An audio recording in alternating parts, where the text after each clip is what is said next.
tonight.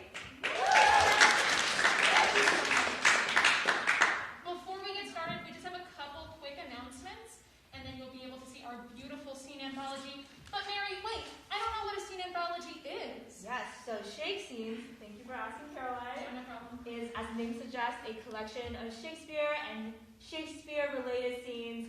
And traditionally, it has always been very low-key, low stakes, and so the actors are not expected to have memorized their lines, so you may be seeing some scripts in hand today. That's totally fine. And what about masks? Oh my gosh, great question, Mary. We've asked that you do keep your mask on for the whole performance. All of our performers will have masks on. It may be a little hard to hear them, just lean in and stay loud. Make sure to keep your mask over your nose as well. We don't want to see those snippers. And last thing is that this is being live streamed, so make sure to cheer extra loud for everyone who's watching at home. And without further ado, let's get started. So, first up, we have, directed by Maya Shore, A Midsummer's Night's Dream, Act 2, Scene 1. Oberon is the king of fairies who is angry with his wife, Titania, because she refused to give up control of a young prince who Oberon wants for the night. Just before the scene, two fairies, one servant of Titania and one of Oberon, met in the forest and discussed their master's hatred for each other. However, they are interrupted by Oberon and Titania, which is where we begin. Starring Lauren Unterberger as Oberon, Sidney Brown as the fairy, and Louisa Nard as Titania. This is Maya Shore's A Midsummer's Night's Dream! Woo!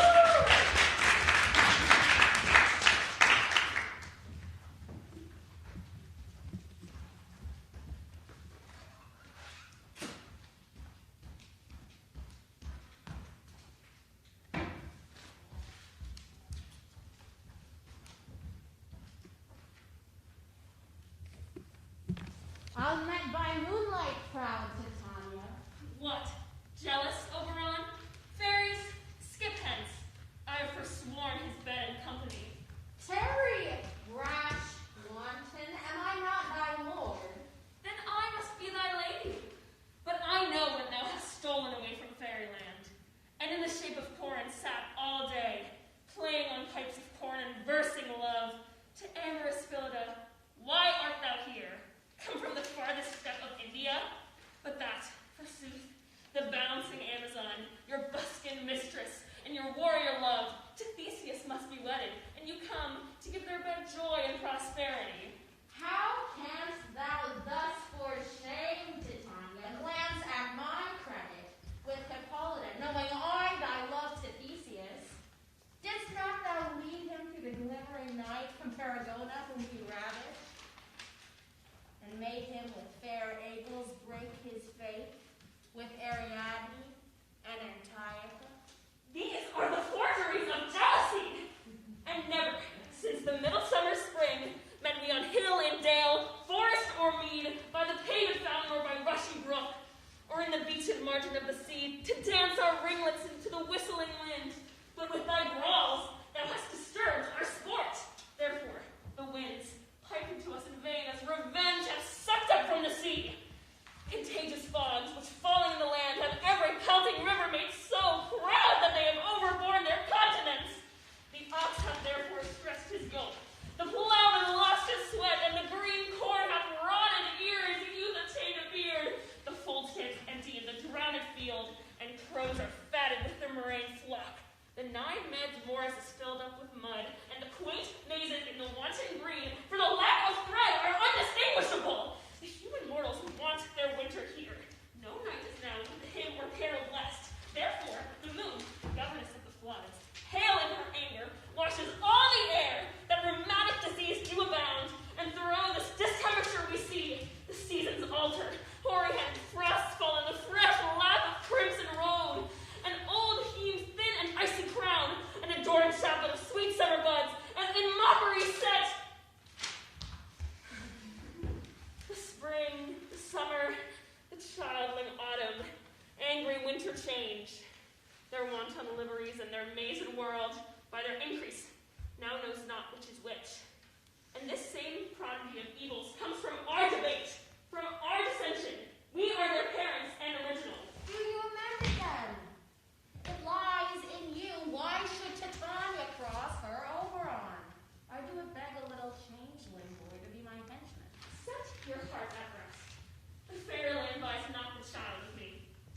mother was a votaress of my order, and in the spicy Indian air by night, full often hath she gossiped by my side, and sat with me on Neptune's yellow sands, marking the embarked traders of the flood, when we've laughed to see the sails conceive, and grow big-bellied with the wanton wind, which she, with pretty and with swimming gait, following, her womb then rich with my own squire, would imitate, and sail upon the land to fetch me trifles and return again, as more glories rich with merchandise. But she, being mortal, of that boy did die. And for her sake do I rear up her boy, and for her sake I will not part with him. How long within these woods intend you stay? Perchance till after Theseus' wedding day. If you will patiently dance in our round and see our moonlight revels, go with us. If not, shun me, and I will spare your haunts. Give me that boy, and I will go with thee. Not for thy fairy kingdom. Fairies, away. We shall chow downright if I longer stay. Well, go thy way.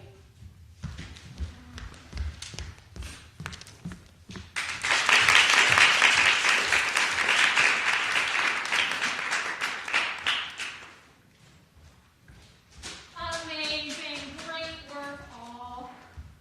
And next, we're staying in Midsummer, but we're moving a little later into the play.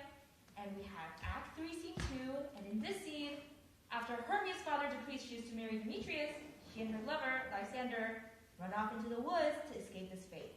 Demetrius, in love with Hermia, follows them. Helena, Hermia's best friend and in love with Demetrius, follows him. Helena meets Demetrius in the woods and once again tries to earn his love, only to be cruelly turned away and insulted by him. The fairy king Oberon witnesses this and takes pity on Helena and commands his mischievous servant Puck to put the magical juice on Demetrius' eyes so he will return Helena's love. Puck, however, has never seen Demetrius, and so instead he puts the magical juice on the eyelids of Lysander, who happens to see Helena when he wakes up and forgets his love for Hermia on the spot. Realizing Puck's mistake, Oberon commands him to put the juice over Demetrius' eyes for real this time, but the damage is already done and will only get worse from here. And so now you'll see McKay Risque as Demetrius, Alex Perzo as Hermia, Sarah John as Helena, and Sylvie Stein as Lysander, and this scene is brought to you by LA. Woo! Let's give it up for them.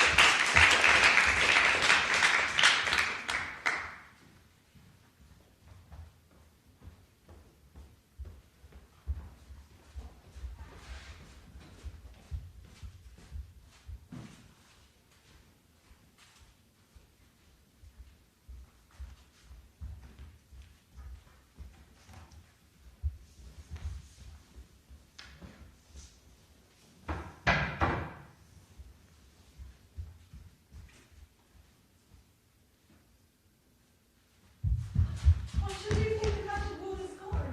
Scorn and derision never come in tears. Look, when I bow, I weep, and because so born, in their nativity all truth appears. What should these things that me seem scorn to you?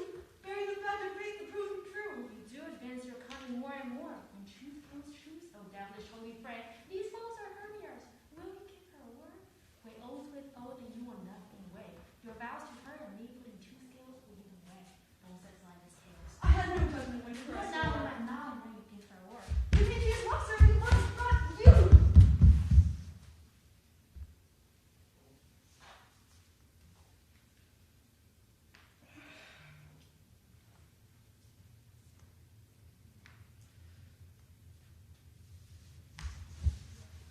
Oh, Helena, goddess, perfect, nymph divine, to what shall I compare thine eye? Crystal is muddy, and oh,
thou mean? Could not this make thee know the hate I bear thee, made me leave thee so? You speak not as you think, it cannot be. No, she is one of this confederacy. Now I perceive they have come to me all three to set against me, to fashion this false war and spite me.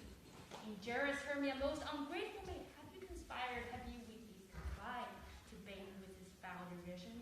Is all the counsels that we two have shared, the sisters' vows, the hours we have spent, oh, is it all forgot? All school days' friendship, childhood innocence. And will you grant our Asian love assumption to join with man's in scoring a poor friend? It is not friendly, 'tis not maidenly, our stacks as well as I may chide you for it, though I alone do feel the injury. I am amazed at your passionate words. I scorn you not. It seems that you scorn me. Have you not said Lysander has been scorned to follow me and praise my eyes and face?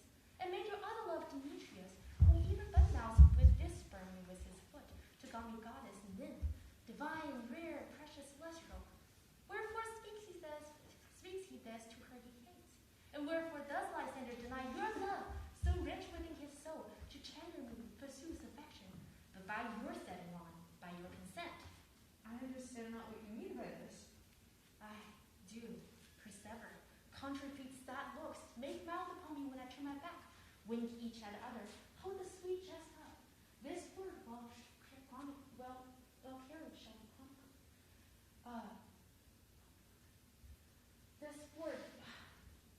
This word well carried shall be chronicled. It's probably my own heart which orders absence who shall never know. Stand, fair Helena, hear my excuse. Oh, My excellent. Speak not in Not truth. so. I can compel. Thou canst compel no more than she entreat. Thy threats hold no more strength than her weak prayers. Helen, I love thee. By my life I do. I swear by that which I will lose for thee, but to prove thee false. Who says I love thee not? I said I love thee more than he can do. If thou say so, withdraw and prove it too. Quick, come. Oh, Sailor, where to attend all this? Cough, thou cat, thou bird. Vile thing, let loose, I will shake thee from me like a serpent. Why are you grown so rude? The change of this, sweet love. Thy love out, tawny tartar out. Loathed medicine, hated potion hence. Do you not jest? Yes, seriously, so do you. Demetrius, I will keep my word with thee. How would I had your bond? I perceive a weak bond holds you. I trust not your word. What? Should I hurt her? Strike her? Kill her dead? Although I hate her, I'll not harm her so. What? Can you do me greater harm than hate? Hate me, wherefore? What news, my love? Am I not Hermia? Are you not Lysander? I am as fair as I was ere what. Since night you loved me. And yet, since night you left me. Then you left me, oh God's forbid, none shall I say. Aye, by my life, I never did desire to see thee more. Therefore be out of hope, of question, of doubt. Be certain, nothing truer. 'Tis no jest that I do hate thee, and love Helena. Oh, me.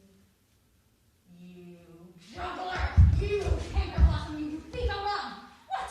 Have you come by night and stolen my heart from him? Fine, great. Have you no modesty, no maiden shape, no touch of bashfulness? What? Will you ever make impatient answer from my gentle tongue? Feed, you counterfeit, you puppet, you! Oh,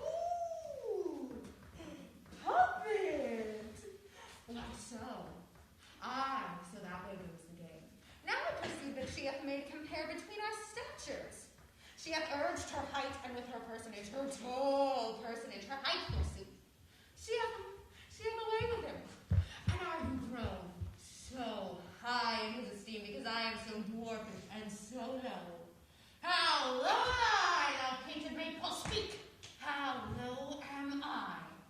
I am not yet so low, but that my nails can reach into mine eyes! I was never cursed. I have no gift my own human.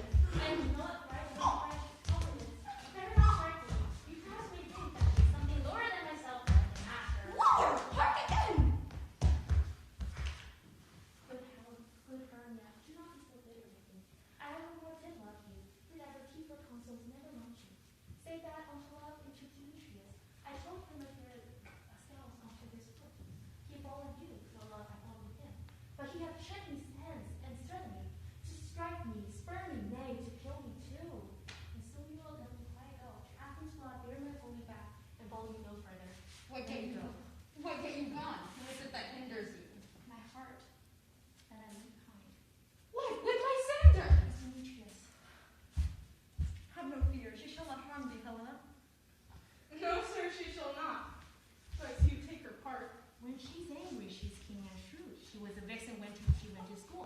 She be but little, she fears. Little! Again! Nothing but low and little! Why do you suffer her to flap me thus? Let me come to her! Get you gone, you dwarf! You minimus of hindering Knotgrass maid! You bead! You acorn! You are too officious for she who wants not your services. Let her alone. Speak not of Helena. Take not her part, for if thou dost intend never so little show of love to her, thou shalt abide it. Now she holds me not. Now follow, if thou darest to try, whose right of thine or mine is most in Helena. Follow, nay, I'll go with thee, by cheek by jowl.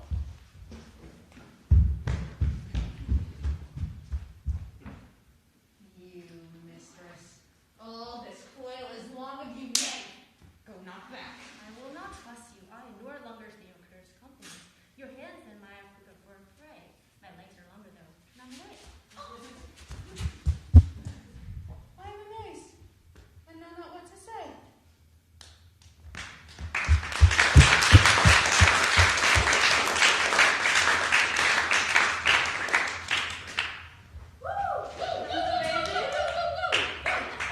Yes, thank you for the second round of applause. All right, on to our next scene. We are doing Romeo and Juliet, Act 1, Scene 5. In Romeo and Juliet, Act 1, Scene 5, the titular star-crossed lovers meet in a rowdy masquerade ball hosted by the Capulets. Traditional productions of Shakespeare's iconic play seize upon the interweaving of romance between Romeo and Juliet, Capulet's witty comedy, and the impending tragedy embodied by the fuming Tybalt. Yet, fair Verona is not where we lay our scene this evening. Instead, you will find yourselves transported somewhere closer to us in time. An office that you may find familiar to some of you in the audience.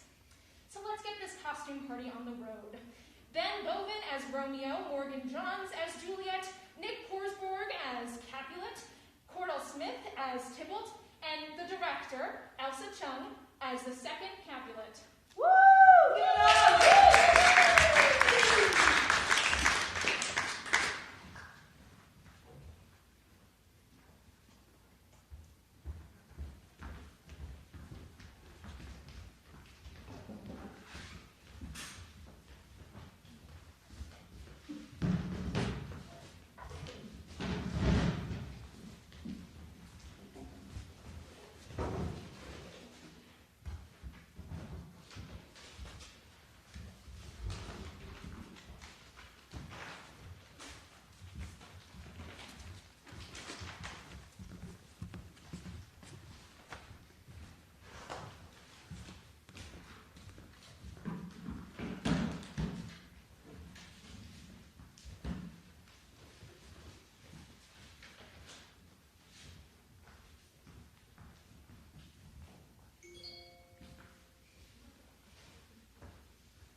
Yeah!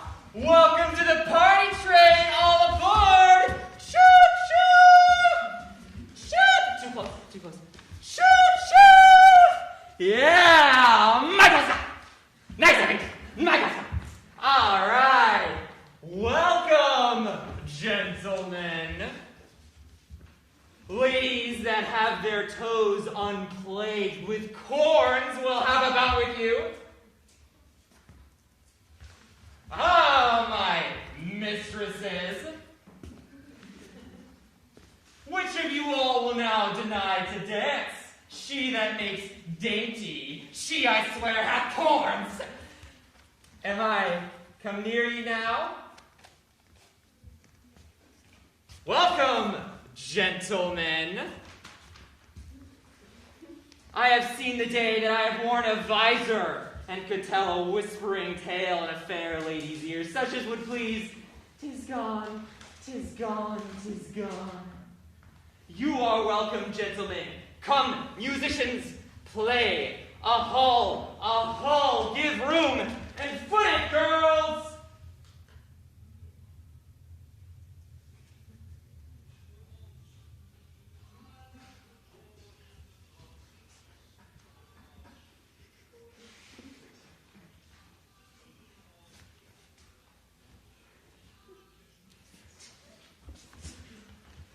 More light, you knaves, and turn the tables up, and quench the fire. The room is grown too hot. Ah, sirrah! This unlooked-for sport comes well. Nay, sit, good cousin Capulet. For you and I are past our dancing days. How long is it now since last yourself and I were in a mass? Fire lady, 30 years. What, man? 'Tis not so much, 'tis not so much. 'Tis since the nuptials of Lucentio. Lucentio? 'Tis since the nuptials of Phyllis. Come Pentecost, quickly as it will, some 25 years, and then we massed. 'Tis more, her son is elder, sir. Her son is 30. Who you tell me that? Her son was but a war 2 years ago.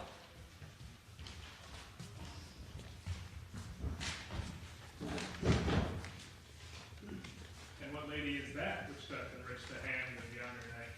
I know not, sir. Oh, she doth teach the torches to burn bright.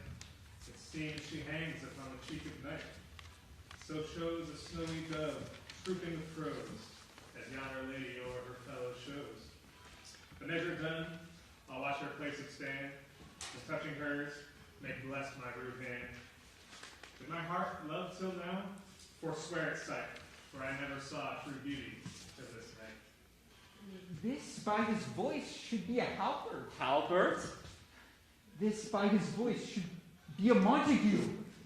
Fetch me my rapier, boy. What dares the slave come hither, covered with an antic face, to fleer and scorn at our solemnity?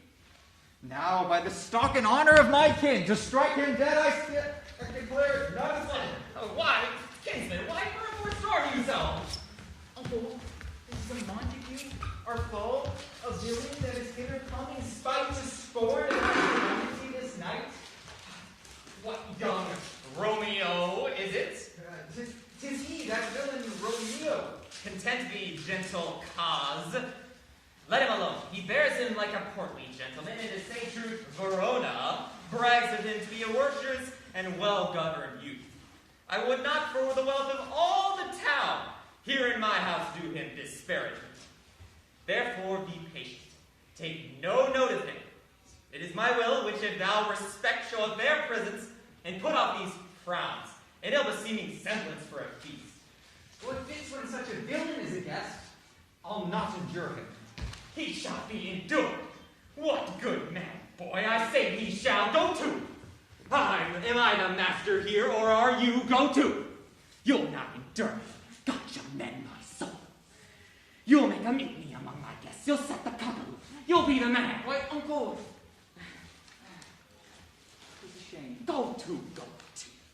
You are a saucy boy. Is it so indeed?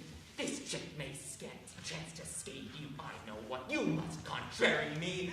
Marry, 'tis time. Well said, my hearts. Well said, come.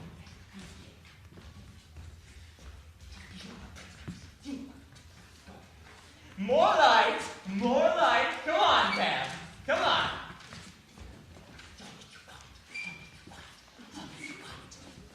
What? Marry my hearts. Patience perforce with willful caller meeting makes my flesh tremble in their different greeting. I will withdraw, but this evening shall, now seeming sweet, soon convert to bitter gall. If I profane with my unworthiest hand this holy shrine, the gentle fine is this. My lips two blushing pilgrims ready stand. to smooth that rough touch with a tender kiss.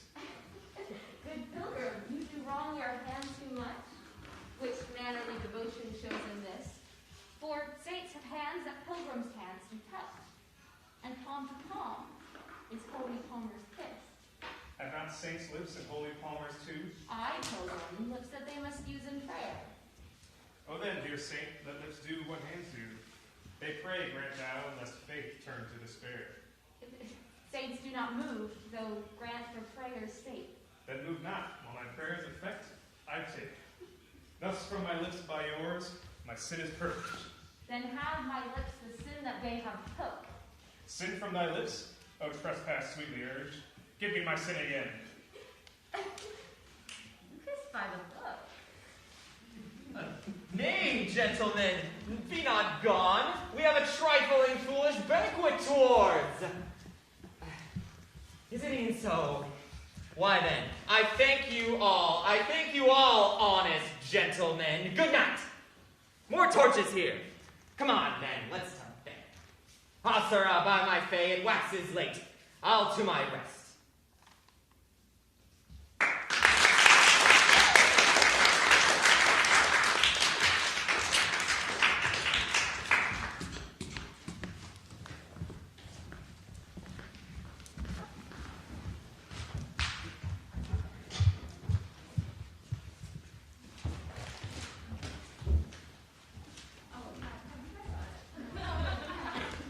Competent actors. Thank you so much. And next, we have a scene directed by your very own Caroline Egler. Oh my God. It's from The Tempest, Act 2, Scene 2. And in this scene, Caliban is exhausted. After spending all day collecting wood for his master, Prospero, he trudges back to his hovel, cold, tired, and rightfully bitter. His routine is interrupted by two unexpected visitors who bumble into his scheme to take down the political structure of the island. This scene has everything: booze, music, revelry, and dare say answer the question, what do you do with a drunken sailor? Lilibeth Broderson will be your Tricolo, and Susanna Yesi will be your Caliban. Reese Alexander will be Stefano. Enjoy.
All the infections that the sun sucks up from bogs and fens and flats on Prosper fall and make him, by inch meal, a disease. His spirits hear me, but I needs must curse, for they'll nor pinch me, nor fright me with urchin shows, pitch me in the mire, nor lead me like a firebrand through the dark unless he bid them. Yet, for every trifle are they set upon me. Sometime, like apes that mow and chatter at me and then bite me. Sometime, like hedgehogs that lie tumbling under my barefoot fall and dig their pricks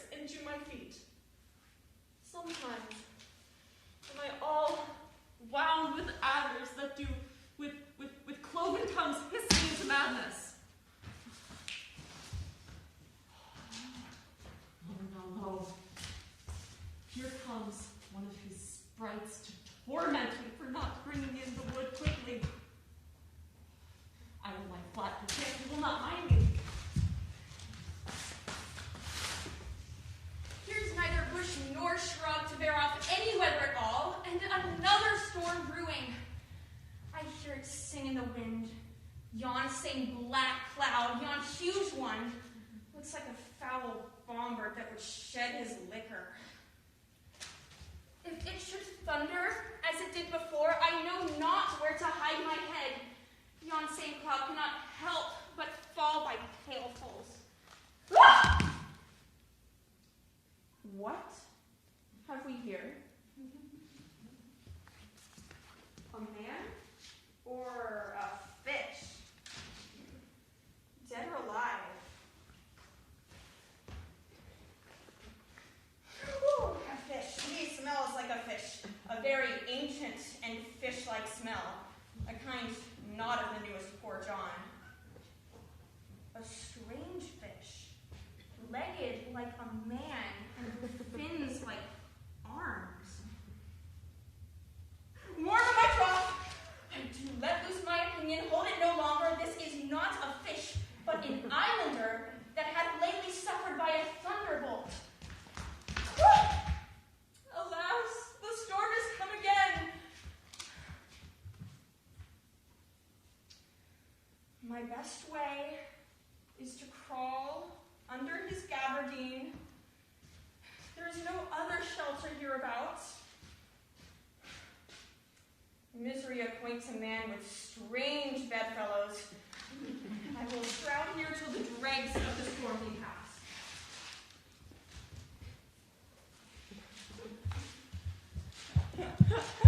I shall no more to see.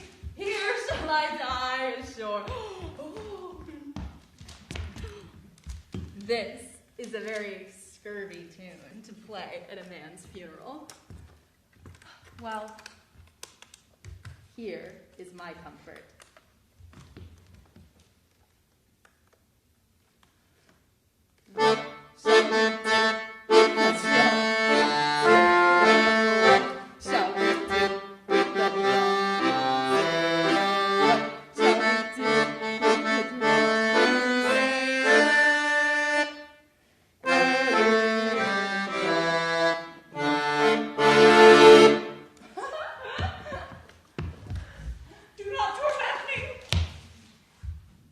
What's the matter?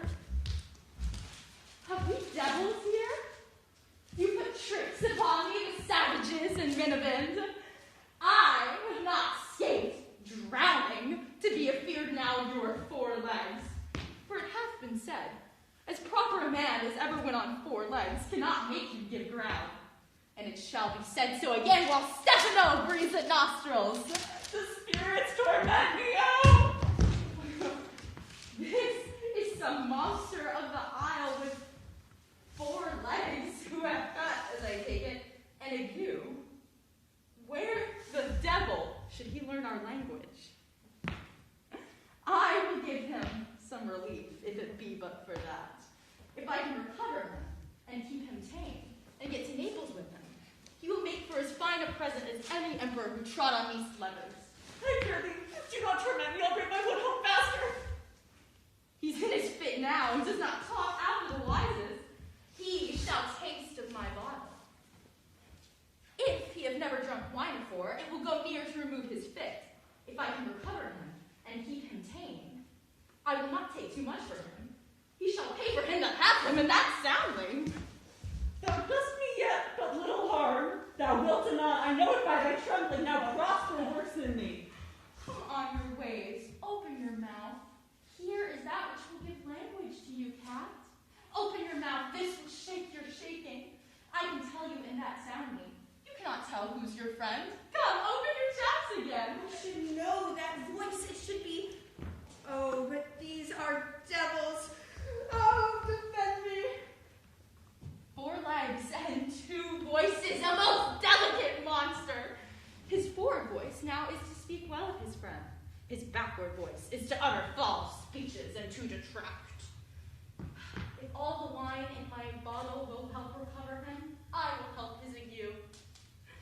Come, amen, I will pour some in thy upper mouth, Stefano.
the dead mooncalf's gabardine for fear of the storm. And art thou living, Stefano? Oh, Stefano, to be a paladin, space for thee. Don't turn me about. My stomach's not constant. Oh. These be fine things. And if they be not sprites, that is a brave god who bears celestial liquor. I will look at him. How didst thou escape? How comest thou hither? Swear by this bottle how thou escapest. I escaped on the butt of a sack which the sailors heaved overboard by this bottle, which I did make from the bark of a tree with mine own hands as I was cast ashore. I'll swear upon that bottle and be thy loyal servant. Your Here. liquor is not earthly. Where thou? And how thou escapest. Swam ashore, man, like a duck. I can swim like a duck, I'll be sworn. Kiss the book, though thou canst swim like a duck. Thou art made like a goose. Hast thou more of this? The whole butt, man. My cellar is in a rock by the seaside where my wine is hid. How now, mooncalf? How does thine ague? Hast thou not dropped from heaven? Out of the moon, I do assure thee. I was the man in the moon when time was. I have seen thee there. And I do adore thee. And thy dog. And thy bush. Come, swear to that. Kiss the book. And I will furnish it with new contents anon, swear. By this good light, this is a very shallow monster. I afeard of him, a very weak monster. The man in the moon, a most poor, credulous monster. Well-drawn monster in good suit. I'll show thee every fertile inch of land on this island. I'll kiss thy foot. I prithee, be my god. By this light, a most perfidious and drunken monster. When God's asleep, he'll rob his bottle. I prithee, let me bring thee where the crabs grow. I will fish for thee. I will get thee wood, huh? Plague upon that tyrant that I serve, I will bear him no more sticks, but follow thee. Thou wondrous man. What a ridiculous monster to make a wonder of a poor drunkard. I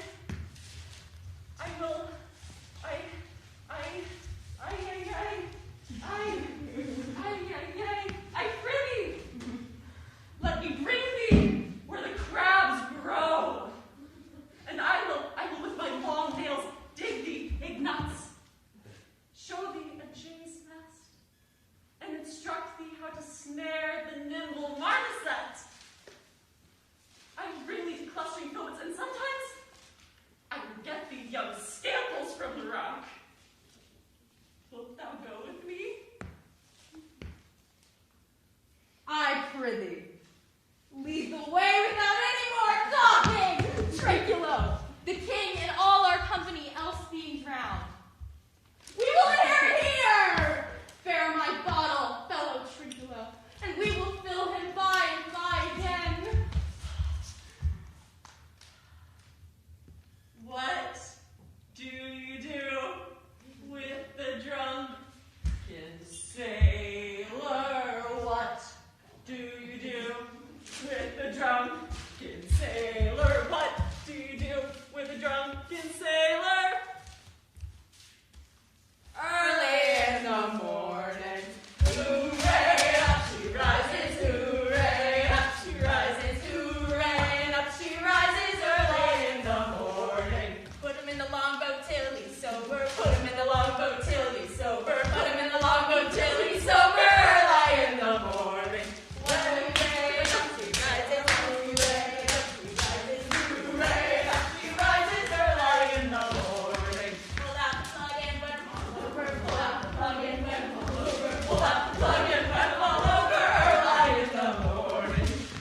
going to be very special. We have it live on tape for you all. It'll come down on this projector that will slowly be coming down in a moment. In Shakespeare's world of comedy of errors, there are two sets of twins separated at birth.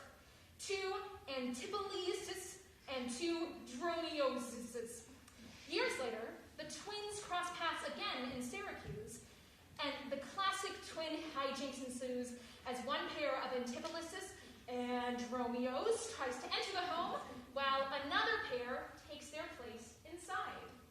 We have Owen Metford as Antipholus of Earfish, very good at Shakespeare. Alex Brennan as Adriana and Luce, Mimi Giles as Dromio of Syracuse, and Ryan Punterbrog as Dromio of Edifices. Enjoy Comedy of Errors, Act 3, Scene 1!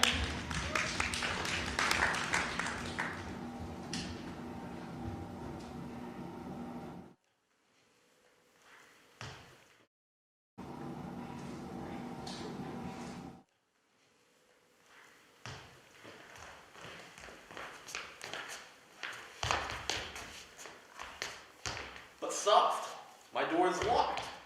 Go, bid them let us in.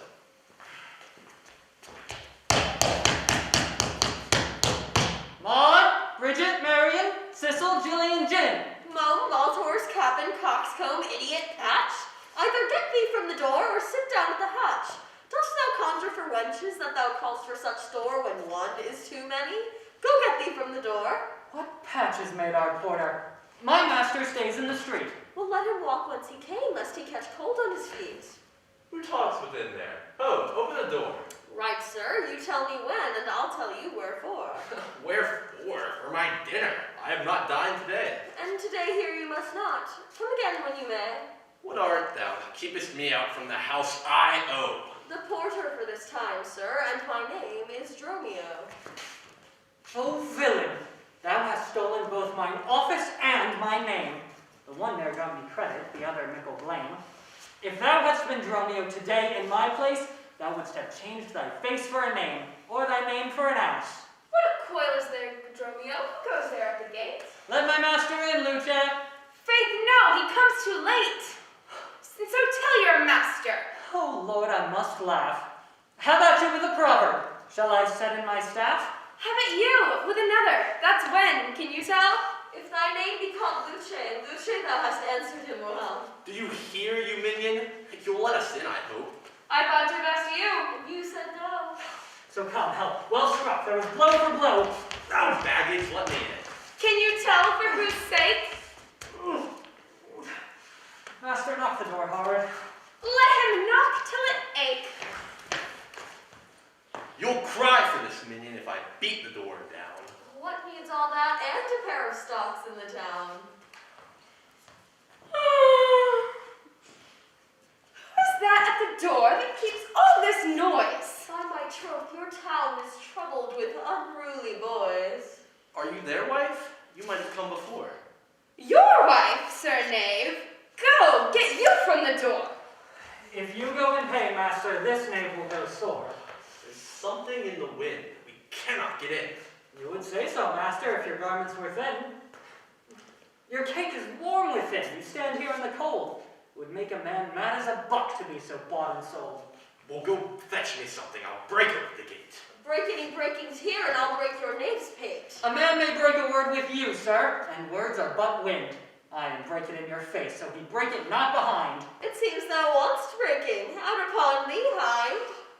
Oh, here's too much out upon thee. I pray thee, let us in. Aye, when fowls have no feathers and fish have no fin. Well, I'll break it. Go, borrow me a crow. A crow without feather. Master, mean you so? For a fish without fin, there's fowl without feather. If a crow help us in, sirrah, we'll pluck a crow together. Go get thee gone. Fetch me an iron crow.